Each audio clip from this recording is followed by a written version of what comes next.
আমার নাম দলিউদ্দিন আলাদার। এই আমাকে স্থান ঘূর্ণিঝড় রেমালে আপনার বাসা বাড়ি ভাঙ্গে লেগে গেছে। হ্যাঁ, সবকিছু নাই, সবকিছু বিড়ি কিচ্ছু নাই। বিড়ি গেলে কেমন? বিড়ি তুফানে গড়ি গেছে, সব ধুয়ে গেছে, রাইত দিয়ে আঁকতারেন ঘর দোর সব পরিবেশ। আমাকে নদীর লগে স্যার কাছাকাছি। নাম কি? আমার নাম নীলিফ। আপনার কি হয়েছে? আপনার ঘর দুয়ার সব বন্যা লেগে গেছে। এখন আগে আপনারা মজুব কেল্লাই করছেন, এখানে আপনারা থাকেন। আপনার নাম কি? আমার নাম সোকানুর। আমার ঘর ধুইয়া লই গেছে, আমার তো কিছুই পাইনি, আমার যে একটা খুঁড়ি হাও পাইনি। আপনার বাসা বাড়ি কোন জায়গায়? নদীর কিনারে। তাহলে আপনারা এই যে বন্যার দিন উঠছেন আর ঘরে যাইতে পারেন না?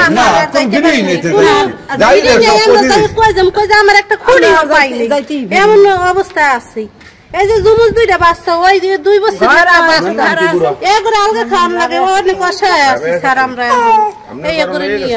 এখন আপনারা এই যে উঠছেন এই ইসে মুজিব কেল্লায় কোনো সাহায্য সংস্থা পাইছেন? না স্যার, আমরা পর্যন্ত কিছু পাইনি। আমাকে ওই যে 1000 টাকা দিয়ে গেছে স্যার। হ্যাঁ দিছি, ইকবাল স্যার মানে হ্যাঁ জিজ্ঞেস যে কেন করে ডাল চাল আছে নাকি, পরে হে কইছে স্যার আমার ঘরে চাল নেই। পরে হ্যাঁ 1000 টাকা দিছে, 3 জনের না 2 জনের দিচ্ছে স্যারে।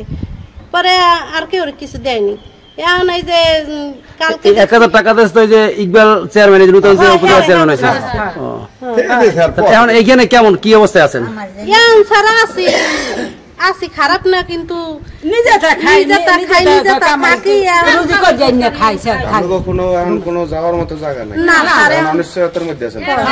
এখন যে আপনারা ঘরে যাইবেন এরকম কোনো অবস্থা নাই?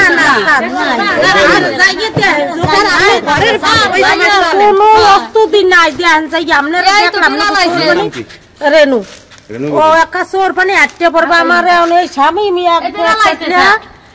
গেলেই আমার কামাই রাইতে গাঙ্গে গেছি মাছ ধরতে বললাম, ওই এটা নিয়ে 300 টাকা মাছ এই দিয়ে আমার পেট খাটনি খাটতে হয়।